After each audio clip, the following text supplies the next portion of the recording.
Assalamualaikum warahmatullahi wabarakatuh. Innal hamdalillah nahmaduhu wa nasta'inuhu wa nastaghfiruh wa na'udzu billahi min shururi anfusina wa min sayyiati a'malina may yahdihillahu fala mudhillalah wa may yudlilhu fala hadiyalah. Asyhadu an la ilaha illallah wahdahu la syarikalah wa asyhadu anna Muhammadan abduhu wa rasuluh la nabiyya wa la rasula ba'dah. Allahumma shalli wa sallim wa barik ala hadzal nabiyil karim wa ala alihi wa sahbihi ajma'in, amma ba'd. Qala Allah ta'ala fil Qur'anil Karim, a'udzu billahi minasyaitonir rajim. Ya ayyuhalladzina amanu taqullaha haqqa tuqatih wa la tamutunna illa wa antum muslimun. Ya ayyuhan nasu taqu rabbakumul ladzi khalaqakum min nafsin wahidah wa khalaqa minha zawjaha wa batha minhuma rijalan katsiran wa nisaa'a wattaqullaha alladzi tasaaluna bihi wal arham innallaha kana 'alaikum raqiba. Ya ayyuhalladzina amanu taqullaha wa qulu qawlan sadida yuslih lakum a'malakum wa yaghfir lakum dzunubakum wa may yuti'illaha wa rasulahu faqad faza fawzan 'azima. Fa inna asdaqal hadits kitabullah wa khairul hadi hadi Muhammadin sallallahu alaihi wasallam wa syarrul umuri muhdatsatuha wa kullu muhdatsatin bid'ah wa kullu bid'atin dhalalah wa kullu dhalalatin finnar. Ma'asyiral muslimin, jamaah salat maghrib musalla Miftahul Jannah yang dirahmati Allah Subhanahu wa taala, bapak-bapak, ibu-ibu, hadirin wal hadirat, adik-adik yang Allah muliakan. Mari kita kembali bersyukur kepada Allah Subhanahu wa taala biqauli alhamdulillah wa syukrulillah atas limpahan rahmat dan nikmatnya kepada kita, terutama nikmat hidayah berupa iman dan Islam. Ini merupakan nikmat terbesar yang Allah berikan kepada kita, yang merupakan modal yang utama yang Allah berikan kepada hambanya untuk dikembangkan dalam bentuk amal soleh, seperti kita sholat maghrib secara berjamaah.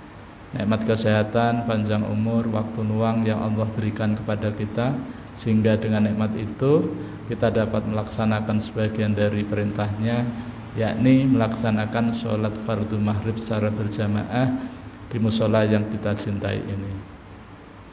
Salawat dan salam semoga senantiasa tercurah terlimpah pada junjungan kita Nabi besar Muhammad sallallahu alaihi wasallam, kepada keluarganya, para sahabatnya, para pengikutnya yang setia, baik yang dulu, sekarang maupun yang akan datang.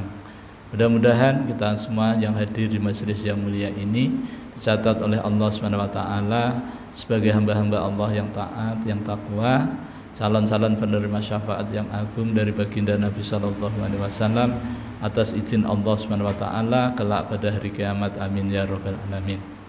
Bapak Ibu yang dirahmati Allah Subhanahu wa taala, tema kita malam ini adalah mengenal ayat-ayat atau surah Al-Muqatta'ah. Jadi supaya kita mengetahui bahwa Al-Qur'an itu ada yang diawali dengan potongan-potongan huruf dari huruf hijaiyah. Nanti setelah itu baru kita lanjutkan surah Al-Baqarah ayat 50 dan seterusnya.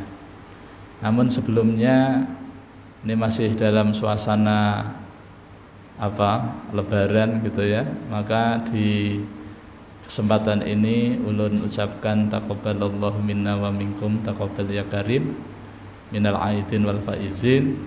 Mohon maaf lahir dan batin. Dan sekarang kita berada di bulan Syawal, bulan peningkatan.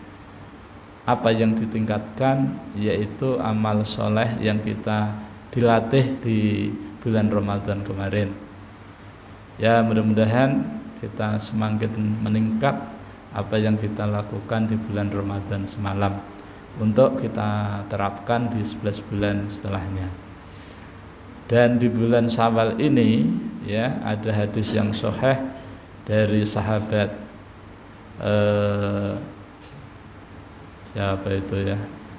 yang Al-Ansari itu loh, Abu Ayyub Al-Ansari, semoga Allah meridhai beliau, bahwa Rasulullah SAW bersabda, barang siapa, ini artinya barang siapa yang berpuasa bulan Ramadan kemudian diiringi 6 hari di bulan Syawal puasa sunnah, maka kata Nabi seperti orang yang puasa sepanjang tahun. Hadis sahih diriwayatkan oleh Imam Muslim, ya.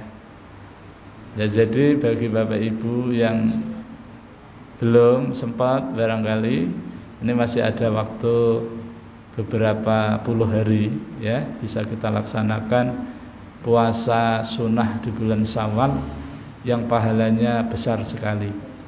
Jadi ini tidak ada di bulan lain kecuali hanya bulan Syawal. Dan ketika kita melaksanakannya, ya, hari ini tadi, hari kemarin itu ada Syawal, ada Ayyamul Bid, ada Senin Kemis, jadi double anunya pahalanya double gitu ya. Boleh berturut-turut 1-6 hari, atau boleh juga seling-seling.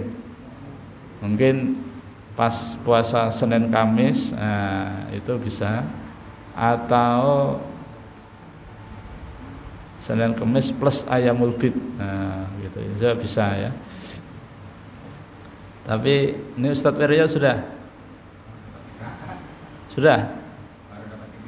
dapat 3, tapi masih ada waktu kan, karena wadahnya masih banyak sih, sayang.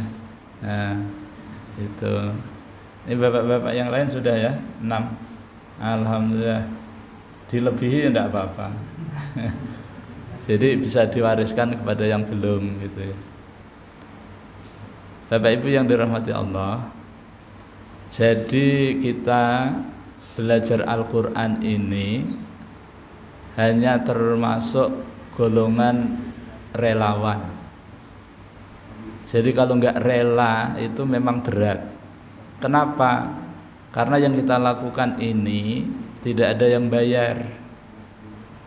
Ustadz Wiryo kesini dibayar lah? Enggak, malah dapat pahala kan? Nah, coba kalau Pak Haji panitianya, 1 orang mendapatkan 100.000, sop pertama 1 juta, sop kedua 500.000, dan berlaku setiap waktu sholat. Kira-kira musola Miftahul Jannah ini penuh enggak ya? Penuh. Enggak percaya, coba aja, coba, insya Allah. Kenapa? Karena kita manusia ini katujunya itu yang nyata-nyata. Kalau yang enggak nyata ini harus perlu modal iman yang kuat. Padahal ya kita duduk-duduk di sini ini dikasih uang 1 triliun. 1 triliun ini bukan 1 juta. Ini kecil 1 triliun itu.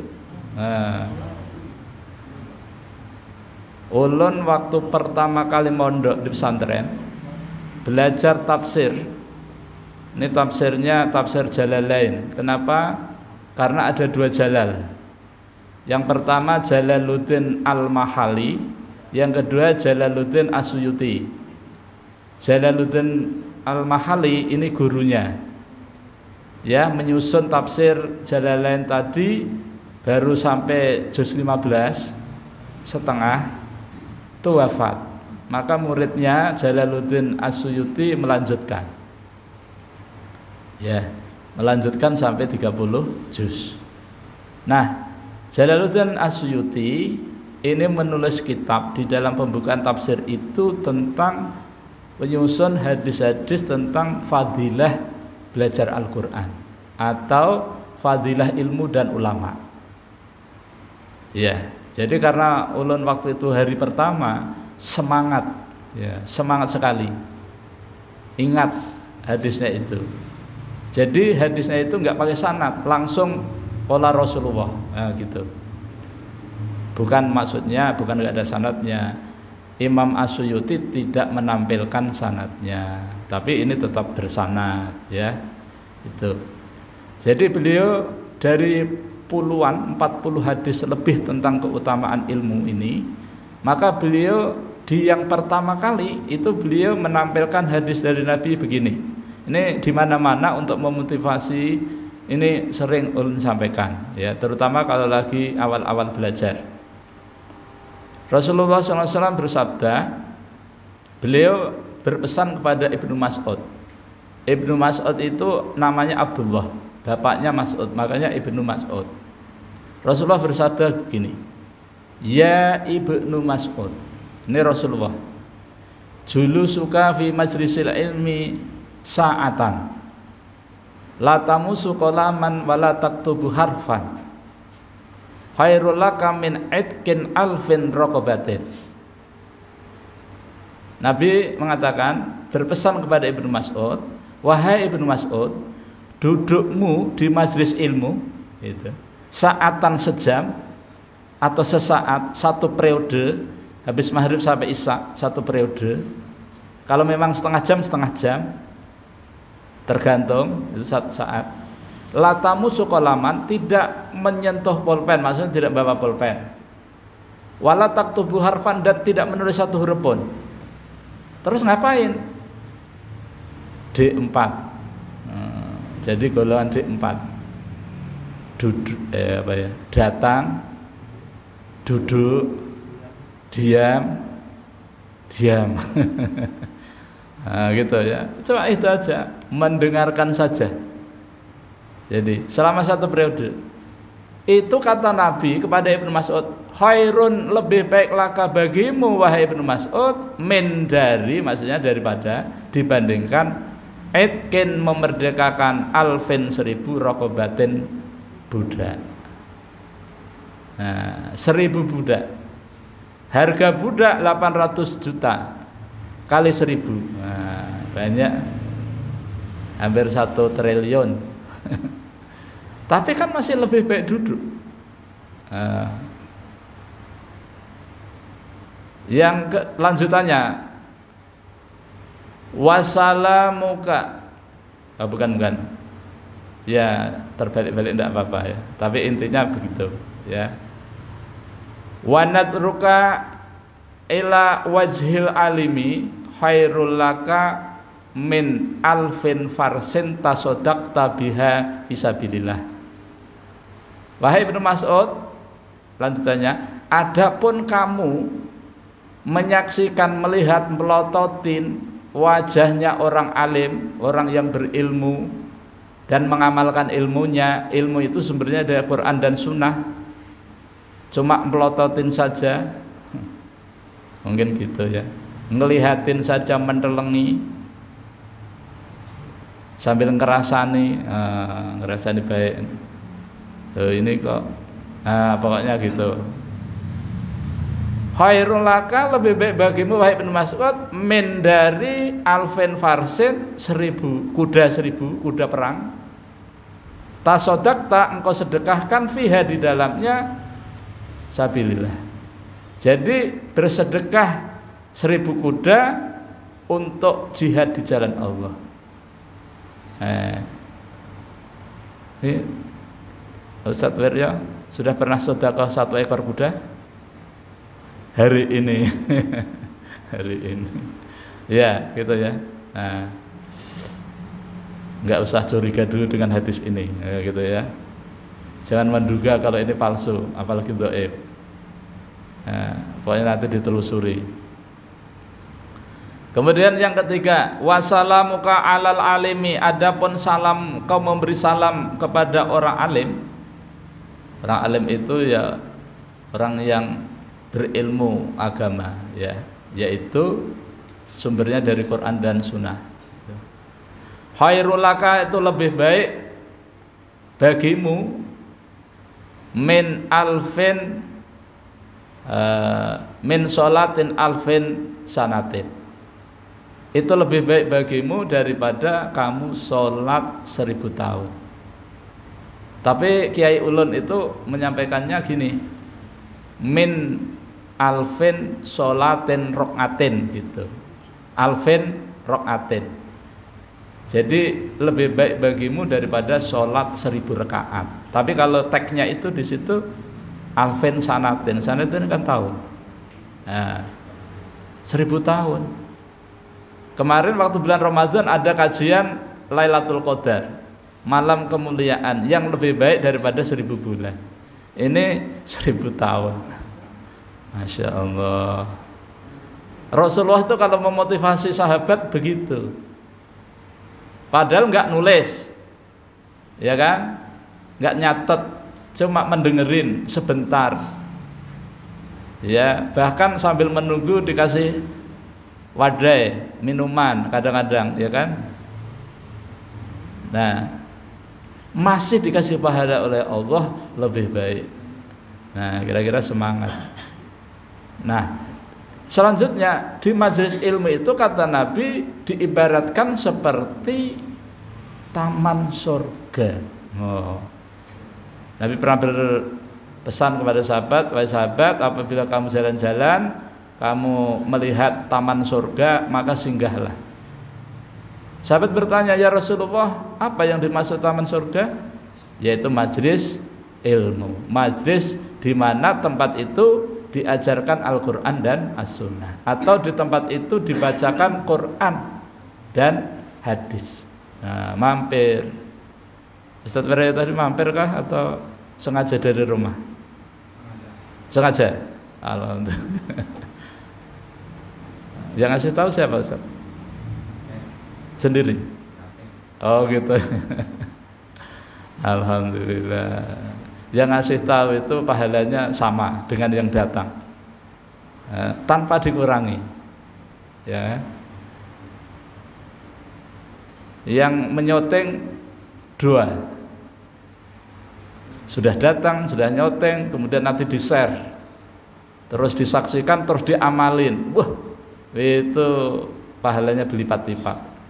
Makanya kita ini termasuk kategori jamaah relawan, tanpa dipaksa datang sendiri, gak usah diundang. Makanya relawan itu temennya pahlawan.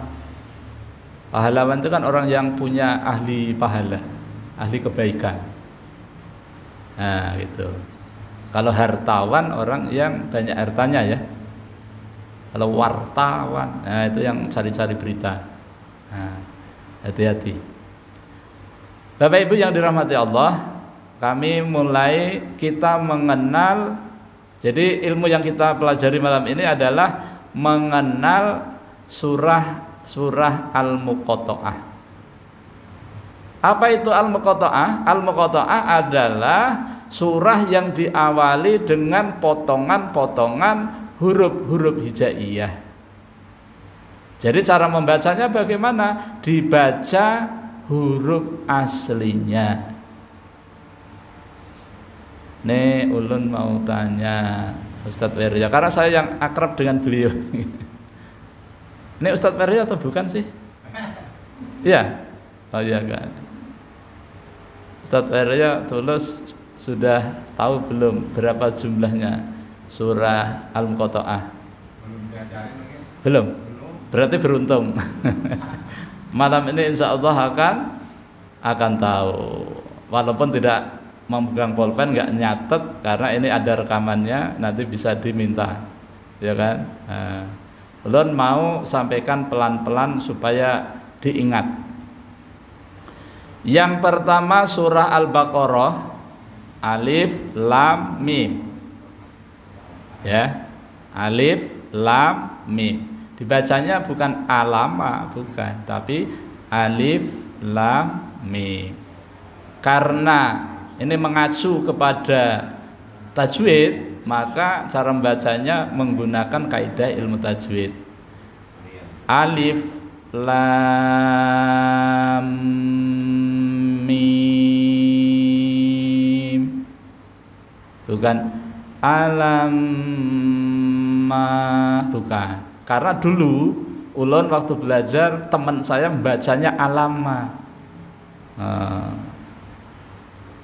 Itu satu. Yang kedua Ali Imran, alif lam mim. Yang ketiga Al-A'raf, surah yang ke-7, alif lam mim shad, qalqalah. Karena sod itu as-sodu, kalau di wakaf sod. Tiga. Yang keempat, surah Yunus. Alif lam ra. Tadi mim, ini ra, bukan ala ra, bukan, tapi alif lam ra. Hud. Selanjutnya yang kelima, surah Hud, surah yang ke-11. Alif lam mim ra. Ini ada mimnya. Surah Yusuf 12. Alif lam ra. Surah Ar-Ra'd nomor 13. Alif lam ra, sama. Walaupun sama, kalau nggak dikasih tahu ya nggak tahu kan? Nah, ini dikasih tahu. Ini maaf, ini saya sedang terhibur dengan Ustadz Wirjo karena 1 bulan nggak ketemu, ya. Surah berapa ini? 13 ya. Sekarang Ibrahim, surah 14. Alif lam ra. Al-Hijr. Alif lam ra. Sudah berapa ya? Banyak lah. Nah, terus surah Maryam, kaf ha ya ain sad. Surah 20, Toha. Surah 26, Asy-Syu'ara, Tasim mim. An-Naml, Tasin. Al-Qasas, Tasim mim. Al-Ankabut, alif lam mim. Ar-Rum, alif lam mim. Luqman, alif lam mim. As-Sajdah, alif lam mim. Sama kan? Selanjutnya 36, Yasin. Ini khusus surah Yasin, tidak boleh dibaca malam Jumat. Ini harus dicatat. Yasin tidak boleh dibaca malam Jumat. Bagaimana? Ya dibaca Yasin.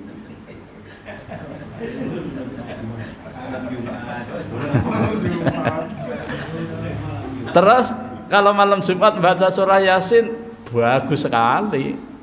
Ya kan? Karena surah Yasin itu bagian dari Al-Qur'an. Tapi ya jangan Yasin terus, ya ada Al-Kahfinya, ada Al-Baqarahnya sampai khatam lah gitu ya. Iya ya. Tetap dibaca Yasin gitu ya. Selanjutnya 38, Shad. Selanjutnya 40, surah Al-Ghafir atau surah Al-Mu'min. Hamim. 41 Fussilat, Hamim Sajadah, Hamim. 42 Asy-Syura, Hamim. Ain Sin Qaf. Itu. Kemudian Az-Zukhruf, Hamim sama, Ad-Duhan Hamim sama, Al-Jasiyah Hamim sama, Al-Ahqaf Hamim sama ya, sama. Kemudian surah 50 Qaf. Terakhir surah Al-Qalam, Nun wal qalami wa ma yasturun. Ini obat sakit perut. Ini Ustadz Bere tak kasih tahu. Obat sakit perut dibacakan surah Al-Qalam ayat 1. Wow, gitu. Ditiupkan di air. Nah, ini praktek perdukunan ya kan?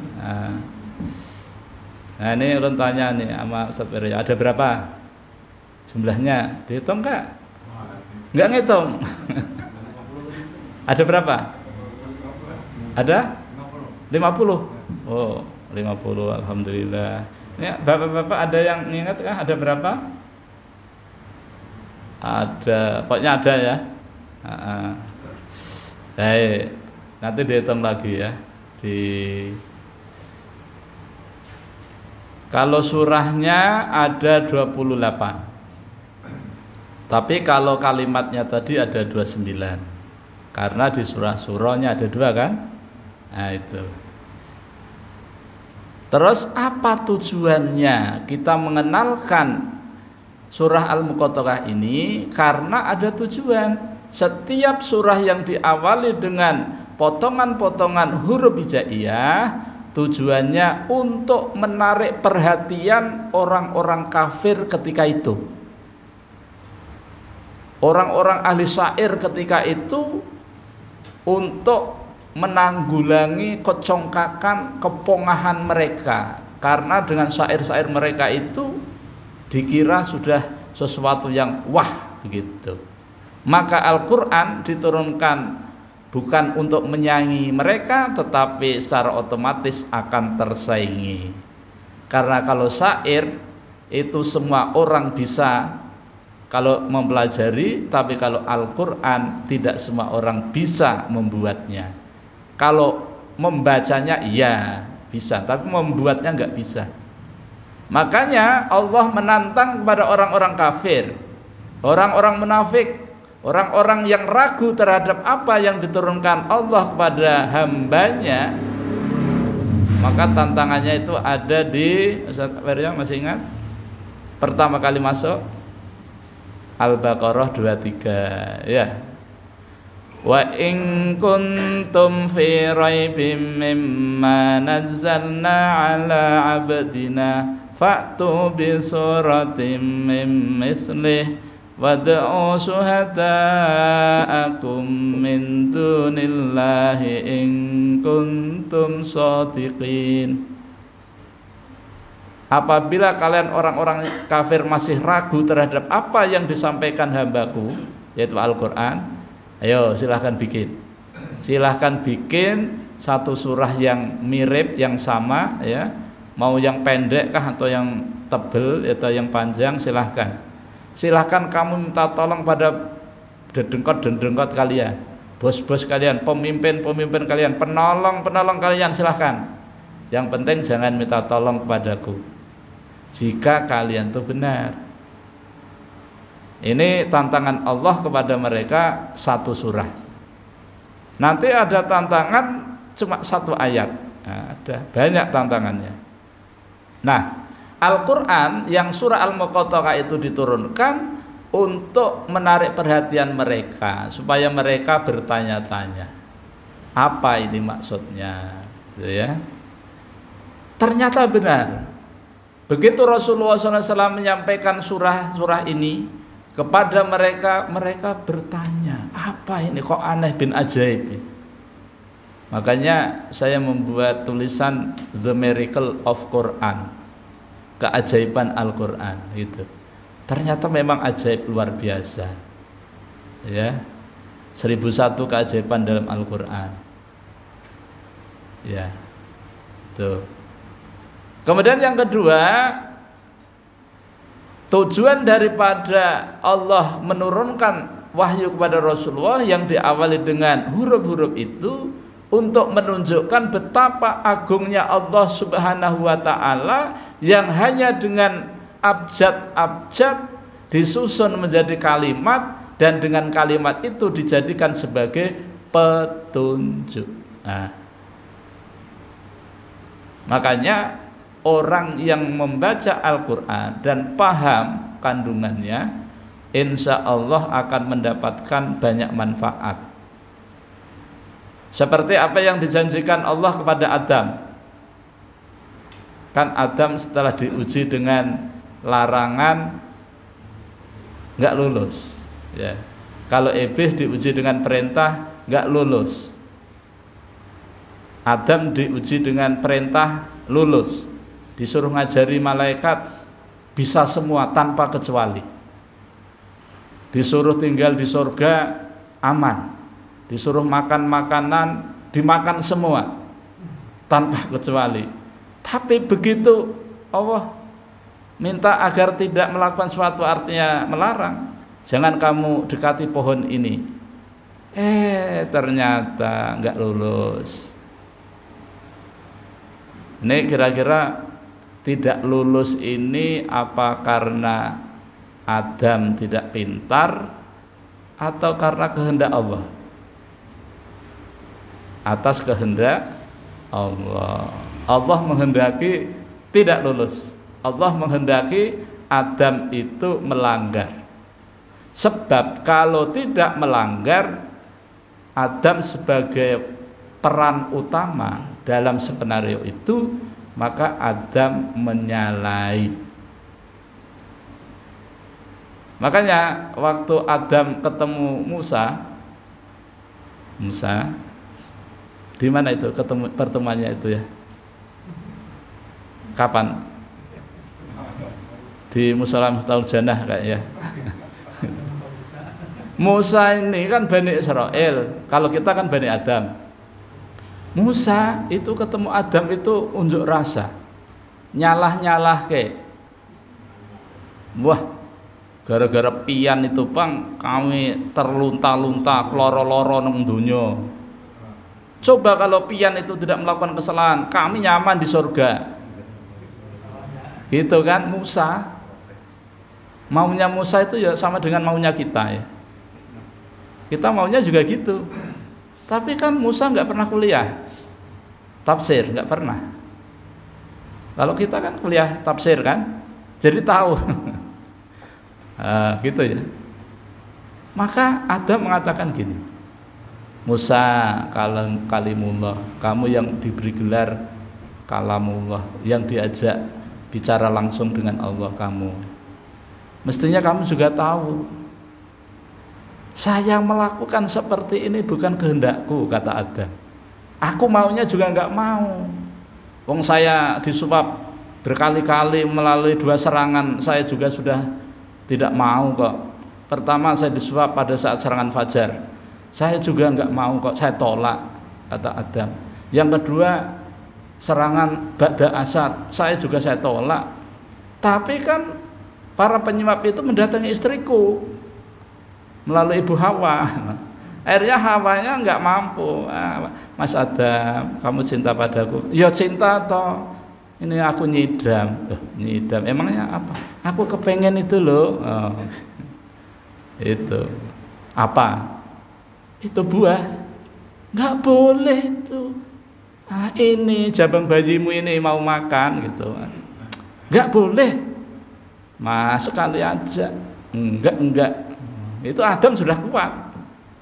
Tapi ya itu tadi namanya Adam, itu ya manusia. Akhirnya melalui bisikan-bisikan iblis masuk ke Adam. Ini dulu waktu kita kaji ayat 35 kan. Akhirnya enggak lulus. Ayat 36 fa'azallahuma syaitanu anha fa'ahrajahuma mimma kana fihi itu. Ya kan? Maka tidak lulus. Ketika diuji untuk tidak melakukan. Makanya orang yang bertakwa itu adalah orang yang melaksanakan perintah dan meninggalkan larangan. Kita kalau disuruh untuk sholat, kayaknya sholat semua. Kita disuruh haji semua. Suruh umroh, rame-rame umroh. Suruh zakat, bagi yang mampu zakat. Suruh puasa, semuanya puasa. Tapi kalau dilarang, jangan merusak puasamu dengan ini itu. Makanya di media sosial itu sering kita itu menyaksikan siang-siang hari gitu ada jus diaduk-aduk, diaduk gitu kan. Oh itu ada ujian gitu ya. Sabar ya ini ujian gitu ya. Itu. Jadi kalau kita dilarang itu jarang lulus. Kalau lulus, insya Allah kita akan mendapatkan gelar takwa. Makanya puasa sebagai latihan kita di bulan Ramadan kemarin agar kita tergolong la'allakum tattaqun, agar kita menjadi orang yang bertakwa. Saya kembalikan ke tadi ke Musa. Ya. Nah, saya seperti ini sudah skenarionya Allah. Ayo kita lihat. Di ayat 30 nih, ayat 30 ya. Ustaz Ferry masih ingat kah? Lupa. Oh, sudah disetar lupa. Enggak apa-apa, yang penting sudah disetar, sudah di luar kepala. Wa idz qala rabbuka lil malaikati inni ja'ilun fil ardi khalifah. Nah, ya kalau dan ingatlah ketika Tuhanmu berfirman kepada para malaikat, wahai para malaikat, sesungguhnya aku ingin menjadikan khalifah di muka bumi. Tidak disebutkan siapa khalifahnya. Tiba-tiba ayat 31, wa 'allama Adamal asma'a kullaha.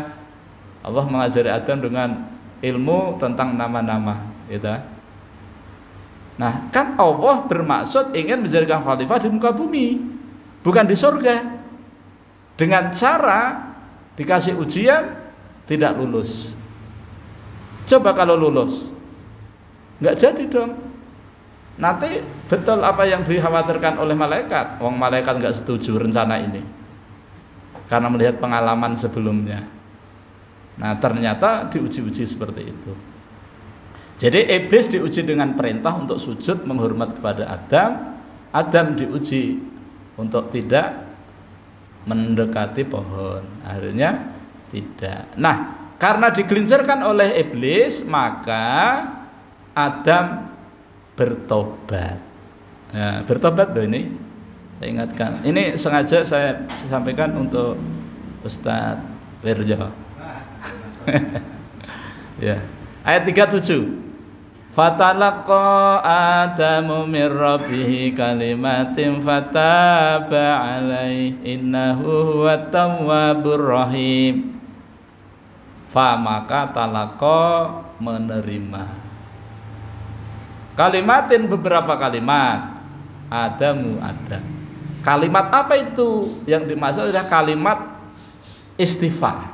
Jadi Adam itu merengek-rengek minta ampun kepada Allah, bertobat. Maka Allah kasih beberapa kalimat tobat istighfarnya Nabi Adam. Ini ada di surah Al-A'raf ayat 23. Qala Rabbana dzalamna anfusana wa idza taghfir lana wa tarhamna lanakunanna minal khasirin. Nah itu. Nah, ketika Adam dan Hawa membaca kalimat tersebut tidak hanya berhari-hari tapi bertahun-tahun, ya, maka kemudian Allah menerima fataba, maka Allah menerima tobatnya. Tobatnya siapa? Adam dan istrinya. Kenapa? Innahu sungguhnya dia Allah at-tawwabu, zat yang maha penerima taubat, ar-rahim yang maha penyayang. Maka kita sebagai hamba Allah, kalau ada orang yang satu hari melakukan kesalahan 70 kali, minta maaf, maafin aja.